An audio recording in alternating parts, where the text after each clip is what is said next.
क्या आप दुनिया के सबसे महंगे आम के बारे में जानते हैं, जिसकी एक पीस की कीमत भारत में 21,000 रुपए है? क्या आप जानते हैं कि रेसिंग कार के टायर्स सपाट क्यों होते हैं? क्या आपने कभी सोचा है कि केरोसिन यानी कि मिट्टी का तेल नीले रंग का क्यों होता है? क्या आपको पता है कि घर के बाहर नीले रंग की बोतल लटकाने से आवारा कुत्ते दूर भाग जाते हैं? या फिर क्या आप ये जानते हैं कि मेहंदी हाथों पर रंग कैसे छोड़ती है? क्या आपको पता है कि ट्रू कॉलर ऐप कैसे काम करता है? यकीनन आपने आज से पहले इतने मजेदार फैक्ट्स नहीं सुने होंगे, इसलिए इस वीडियो को आखिर तक जरूर देखें। फैक्ट नंबर 1, आप में से बहुत से लोगों का फेवरेट फ्रूट आम होगा, जो गर्मी के मौसम में बाजारों की रौनक बढ़ाने का काम करता है। दुनिया भर में आम की कई किस्में पाई जाती हैं, जिनका आकार, स्वाद और कीमत अलग अलग होती है। लेकिन क्या आपने कभी ताइयो नो तमगो नामक आम के बारे में सुना है, जिसे दुनिया का सबसे महंगा आम भी माना जाता है? अगर नहीं तो हम आपको बता दें कि आम की इस किस्म को मुख्य रूप से जापान में उगाया जाता है, जो प्राकृतिक रूप से लाल रंग का होता है। ताइयो नो तमगो का हिंदी में मतलब है सूरज का अंडा, जिसे सूर्य की बराबर रोशनी के साथ पकाया जाता है। जापान में इस आम को 5,000 से 10,000 रुपए प्रति किलोग्राम की कीमत पर बेचा जाता है। लेकिन सीजन की शुरुआत में लगने वाले ताइयो नो तमगो को ऊंची बोली के जरिए बेचा और खरीदा जाता है। ताइगो नो तमगो की खेती करने वाले किसान सीजन की शुरुआत होने से पहले ही ऑर्डर ले लेते हैं, जिसके बाद इस आम की खेती की जाती है। अंतर्राष्ट्रीय स्तर पर 2 ताइगो नो तमगो को साल 2017 में 2,72,000 रुपए में बेचा गया था, जिसका स्वाद नॉर्मल आम के मुकाबले बहुत ही अलग और मजेदार होता है। आपको बता दें कि जापान में ताइयो नो तमगो को शादी या बर्थडे पर महंगे गिफ्ट के रूप में एक दूसरे को दिया जाता है, जबकि अमीर परिवारों के घरों में ताइयो नो तमगो का टेबल पर होना बहुत ही शान की बात समझा जाता है। वहीं आपको बता दें कि इस आम की पैदावार अब भारत में भी होने लगी है, और अगर आप इस आम का स्वाद चखना चाहते हैं तो आपको 21,000 रुपए खर्च करने होंगे। फैक्ट नंबर 2, आमतौर पर रोजाना इस्तेमाल होने वाली कार्स और बाइक के टायर्स पर विभिन्न प्रकार के डिजाइन और आकृति बनी होती है, जिन्हें ट्रेड्स कहा जाता है। लेकिन क्या आप जानते हैं कि रेसिंग कार और बाइक के टायर पर ये ट्रेड्स मौजूद नहीं होते हैं और वे बिल्कुल सपाट होते हैं। दरअसल नॉर्मल गाड़ियों के टायर्स को सड़क पर चलने के दौरान पानी, धूल, मिट्टी और गड्ढों आदि का सामना करना पड़ता है, जिसकी वजह से उन पर बने ट्रेड्स इन अतिरिक्त चीजों को सड़क से हटाने का काम करते हैं। इसके अलावा भारत जैसे भीड़-भाड़ वाले देशों में गाड़ी के सामने कब कौन आ जाए इस बात का पता नहीं होता है, इसलिए गाड़ी के टायर पर मौजूद ट्रेड्स अचानक ब्रेक लगाए जाने पर गाड़ी को रोकने और उसे सड़क पर अनबैलेंस होने से बचाने का काम करते हैं। लेकिन रेसिंग कार और बाइक बिल्कुल साफ सड़क पर दौड़ते हैं, जिसकी वजह से उनके टायर्स पर ट्रेड्स बनाने की कोई जरूरत नहीं होती है। ऐसे में रेसिंग ट्रैक पर कार को भगाना आसान हो जाता है, जबकि फ्लैट टायर ट्रैक से आराम से चिपके भी रहते हैं। इस तरह रेसिंग के दौरान फ्लैट टायर वाली कार का इस्तेमाल किया जाता है। हालांकि इस तरह की कार्स का ट्रैक से बाहर होना और अचानक से पलट जाने का खतरा भी कई गुना ज्यादा होता है। वहीं बारिश के दौरान ट्रैक पर कार भगाने के लिए अलग तरह के टायर मौजूद होते हैं, जो जरूरत पड़ने पर स्पोर्ट्स कार पर लगाए जाते हैं।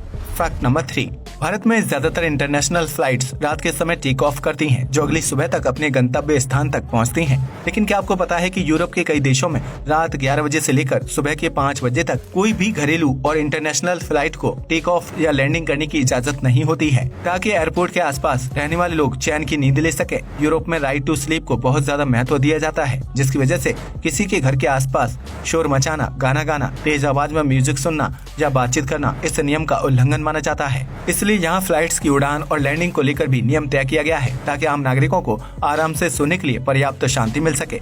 फैक्ट नंबर 4, ये तो हम सभी जानते हैं कि साइंस के क्षेत्र में इंसान ने बहुत तरक्की कर ली है, जिसके परिणाम स्वरूप आज हम अंतरिक्ष तक पहुंच गए हैं। लेकिन इन तमाम आविष्कारों के बावजूद भी कुदरत से लड़ पाना इंसान के हाथ में नहीं है, जिसकी वजह से इंसान को समय समय पर प्राकृतिक आपदाएं झेलनी पड़ती हैं। हालांकि साइंस की मदद से तैयार किए गए गैजेट्स की मदद से इंसान प्राकृतिक आपदाओं के असर को कुछ हद तक कम कर सकता है, और इसी बात को ध्यान में रखते हुए वैज्ञानिकों ने एंटी हेल गन्स का निर्माण किया है। यह एक खास तरह की आधुनिक गन है, जिसकी मदद से ओले बरसाने वाले बादलों से आसमान में ही निपटा जा सकता है। जी हाँ, आपने बिल्कुल सही सुना। न्यूजीलैंड के वैज्ञानिकों ने इस खास गन का आविष्कार किया है, जिसे हिमाचल प्रदेश के किसानों ने खरीद लिया है। दरअसल हिमाचल में सेब की खेती बड़ी पैमाने पर की जाती है, लेकिन हर साल गिरने वाली ओलों की वजह से सेब की फसल बर्बाद हो जाती है।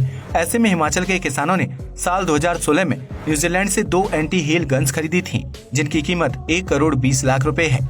किसानों ने अलग अलग गाँवों से पैसे इकट्ठा करके बिना किसी सरकारी सब्सिडी के इन गन्स को खरीदा था, जिन्हें शिमला के बागी और रतनारी गांव में सेब की फसलों की सुरक्षा के लिए लगाया गया है। आसमान में जैसे ही ओले बरसाने वाले बादल इकट्ठा होते हैं, एंटी हेल गन्स उन्हें सेंसर की मदद से पहचान लेती है और इसके बाद हवा में फायरिंग करते हुए बादलों को आसमान में ही नष्ट कर देती है। एंटी हील गन्स की मदद से किसानों की सेब की फसल कई सालों से खराब नहीं हो रही है, जिसकी वजह से उन्हें अच्छा मुनाफा कमाने का मौका मिल रहा है। फैक्ट नंबर 5, आमतौर पर मच्छरों से छुटकारा पाने के लिए विभिन्न प्रकार की दवाइयों का छिड़काव किया जाता है, लेकिन सिंगापुर मच्छरों को भगाने के लिए कुछ अलग ही काम कर रहा है। इस देश में डेंगू के मच्छरों को खत्म करने के लिए लैब में तैयार किए गए नर मच्छरों को विभिन्न इलाकों में छोड़ा जा रहा है, जिन्हें बोलबेकिया एडीज के नाम से जाना जाता है। इन नर मच्छरों को छोड़ने का मुख्य कारण ये है कि ये किसी भी तरह की बीमारी नहीं फैलाते हैं।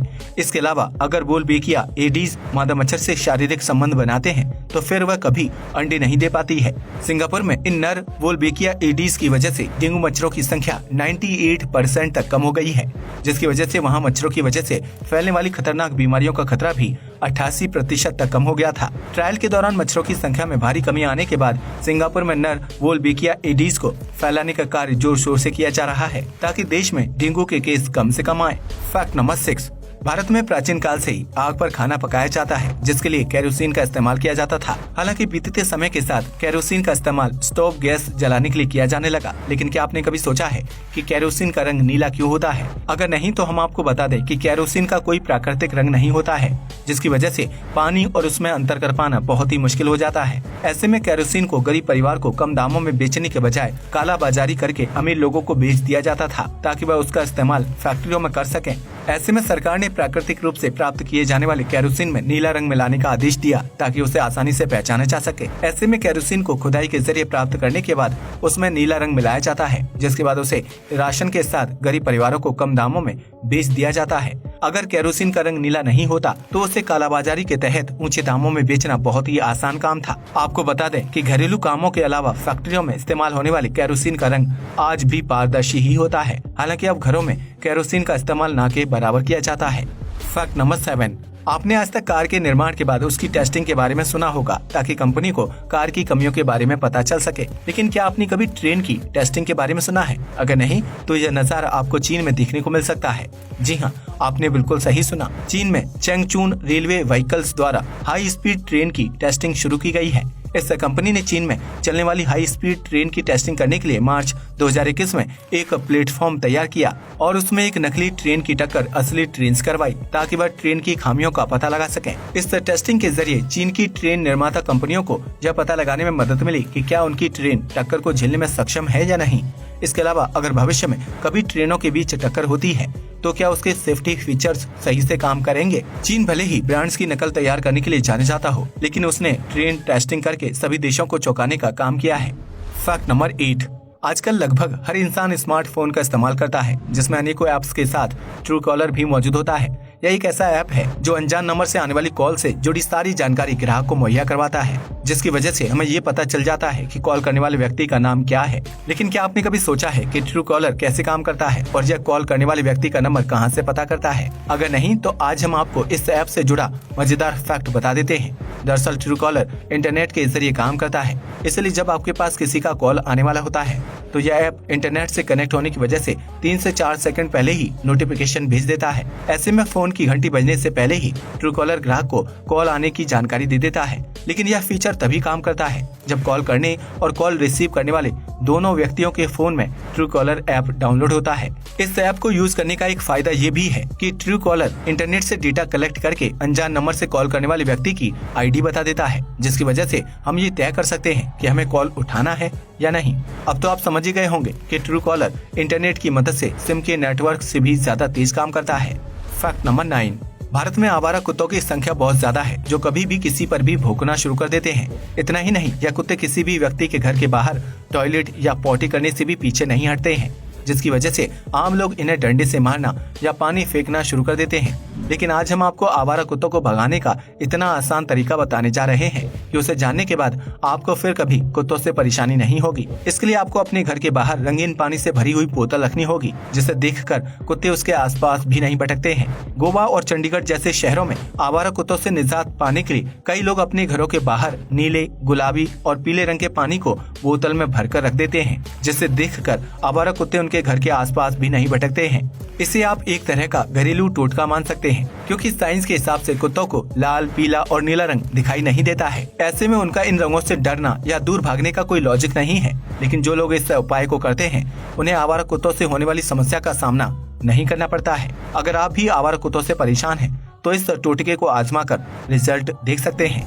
फैक्ट नंबर 10, भारत में तीज, त्योहार और शादी के मौके पर हाथों पर मेहंदी लगाने का चलन बहुत ज्यादा है, जिसकी वजह से हाथों की खूबसूरती कई हद तक बढ़ जाती है। लेकिन क्या आपने कभी सोचा है कि हरी पत्तों से तैयार होने वाली मेहंदी लाल, मेहरून और भूरा रंग कैसे छोड़ती है? अगर नहीं तो हम आपको बता दें कि इसके पीछे साइंटिफिक रीजन छिपा है। दरअसल मेहंदी को लॉसोनिया के नाम से जाना जाता है, जबकि इसके पत्तों को पीसकर तैयार होने वाले पाउडर को लॉसोन कहा जाता है। ऐसे में जब उस पाउडर से तैयार मेहंदी को हाथों पर लगाया जाता है तो वह कैरोटीन नामक प्रोटीन के संपर्क में आने से लाल रंग में तब्दील हो जाती है।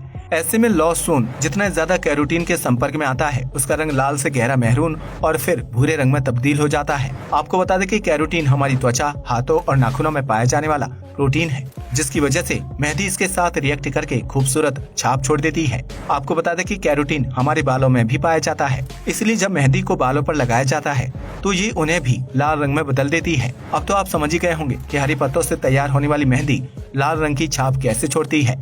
आज के लिए बस इतना ही। जय हिंद दोस्तों।